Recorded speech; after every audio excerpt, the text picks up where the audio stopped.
An explosion of research from multiple disciplines over the last several decades is informing us about what is best for children's optimal development. And you can see all of these different disciplines listed here. And I'm going to circle back to some of what Jen spoke about at the very beginning of this session, because it's so key to everything that we're doing in our teaching and learning practices.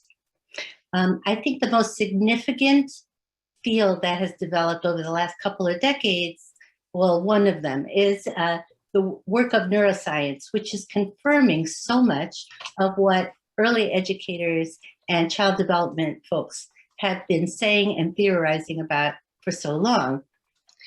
We can actually see now through magnetic resonance imaging that children are born wired to learn, and that the early years of life are critical for the architecture of the brain and future capacities to learn. And as Jen shared a similar perspective earlier, she showed that 1 million neural connections are being made every second in a child's life in the first years of life. So that by age 5, 94% of the brain's architecture is already formed. For parents of young children, I'm glad I didn't know about that when I had babies.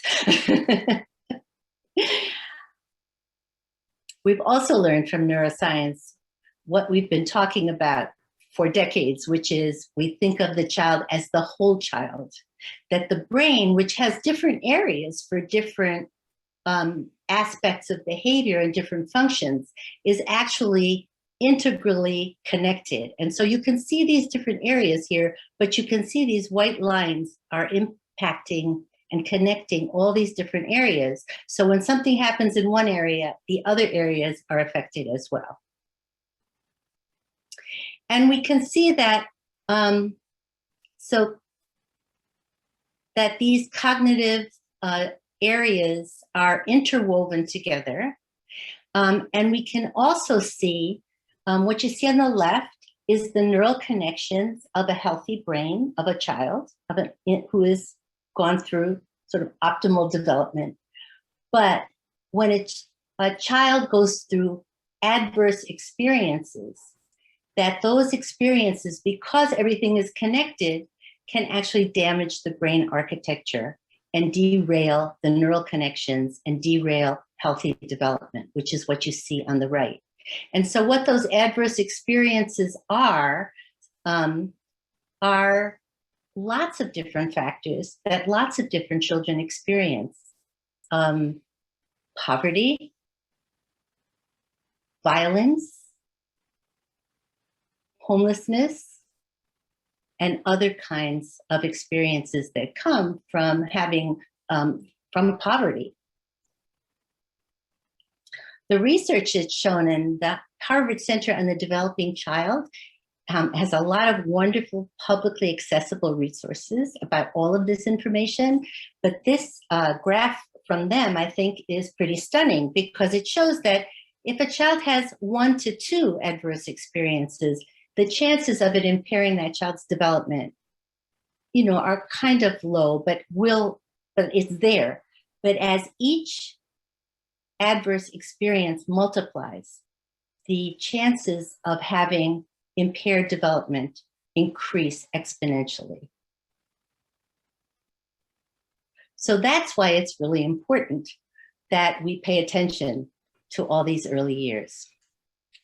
We've also learned from other disciplines, and I'll quickly go through them. From developmental psychology, again confirmed by neuroscience, we know that experience supports all learning and development. When children have experience, they're growing their brains, they're making neural connections. So they learn most powerfully through active and multimodal experiences. And that has actually been shown on MRIs as well.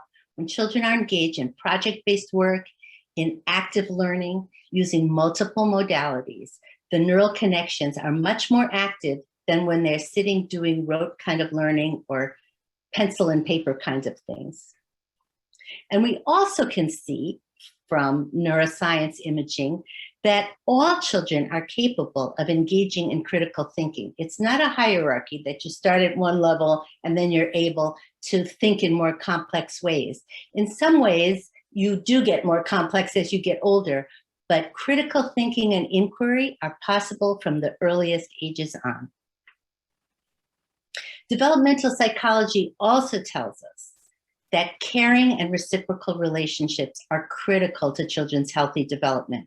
And in fact, going back to these adverse experiences, what the neuroscience is telling us is that caring and reciprocal relationships are the best protective factors against trauma and stress. And we've also learned that variation in learning styles and paces and trajectories are the norm in human beings. It's not, there is no one way to learn, and there is no one way to, one pace or one learning style that is the best. There's neurodiversity amongst human beings and diversity in the way in which we learn and grow.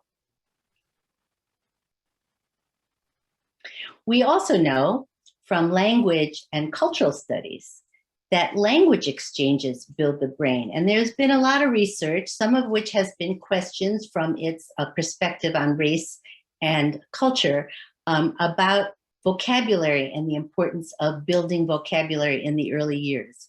I reframe it here to just say that vocabulary development happens through language exchanges, and language exchanges are critical for building the brain, for creating vocabulary, and that translates into academic success. And then, very importantly, especially in this recent period where there's been a renewed emphasis on racial justice and racial equity, we know that recognizing and celebrating children's languages and cultures are critical for children's healthy development. So also, as Jen mentioned earlier, and I think I have the very same graph she did, because all these things are happening so quickly and so profoundly in the early years of life, investing in the early years of life is the most powerful investment anyone can make dollar for dollar. And this graph shows the earlier years to the later years of investments. So what does all this mean for creating high quality early learning environments? Because we know that children are born wired to learn, educators need to have high expectations for all children and provide opportunities for all to engage in critical thinking and in inquiry kind of work. Additionally, educators need to ensure that all children and their families have access to the resources they need in order to realize their potentials. And those resources are the fundamentals of life, of housing, food, healthcare, education, jobs, and other kinds of enrichment opportunities. And because we know that children learn through experience, educators need to provide active and multimodal, interdisciplinary kinds of learning experiences, like projects and experiments and trips in a range of different formats for children in their school lives. And because we know that development is varied, and that is the norm, educators need to meet children where they are in their development and support their interests and their strengths, and assess their progress through multiple measures. And by that, I mean not just by testing, but by looking at children's work, by observing and documenting what they do in the context of their daily lives, and by keeping checklists of different kinds of skills and standards that are valued.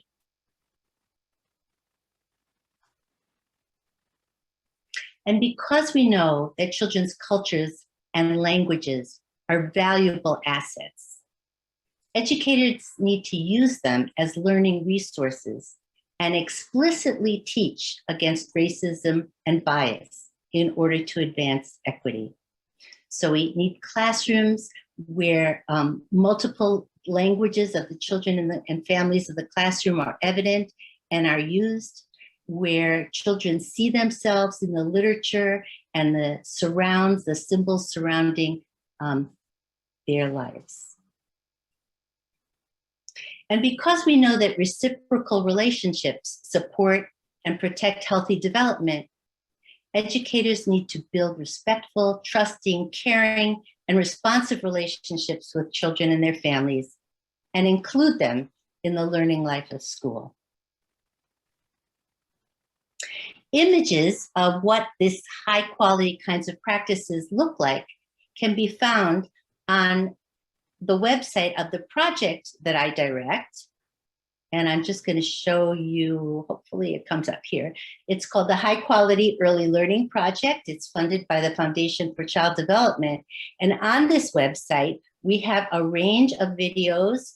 And here's the link, and you can see there are videos looking at early learning practices, birth through second grade, in a range of formats. They're all located currently in New York City, and they're all in classrooms that are serving low-income children from culturally and linguistically diverse backgrounds.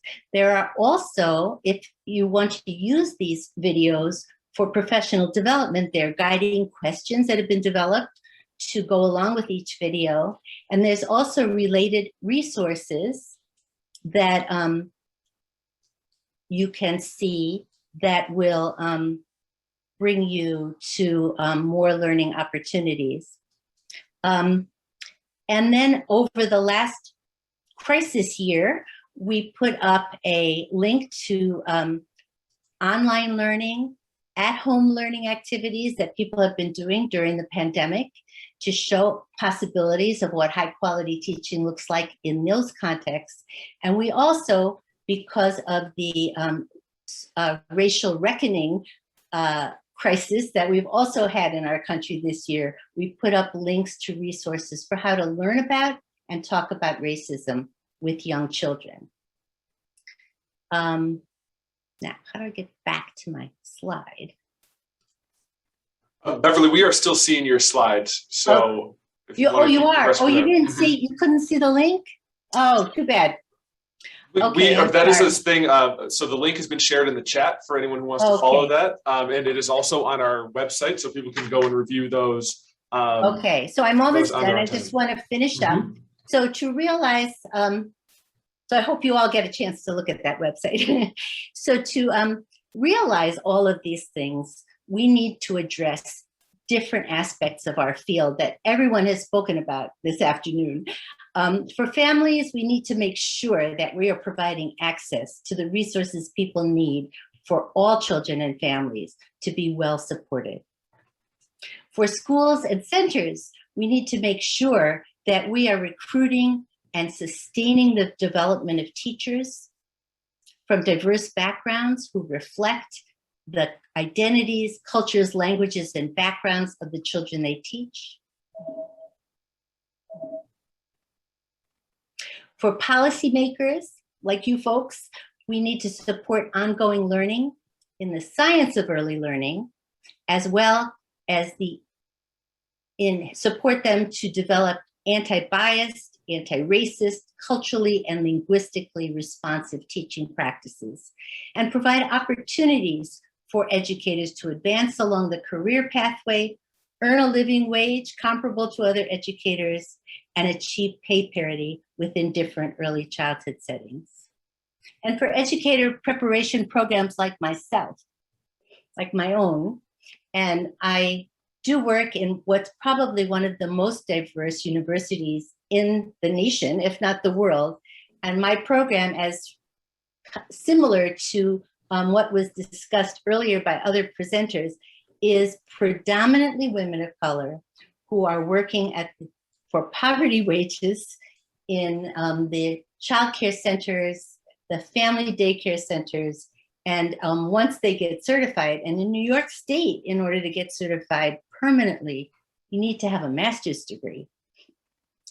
Then they move on often into the public school arena where they can earn a better wage and have better benefits. But we need to ensure that all early childhood educators have knowledge of the science of early learning, that they know how to be culturally and linguistically responsive and teach for equity, that pathways are offered for them toward degrees that accommodate the realities of their lives, because so many of them are parents of young children, are heads of household, and are working full time. So we need to find ways to fit classes into their work schedules and family schedules.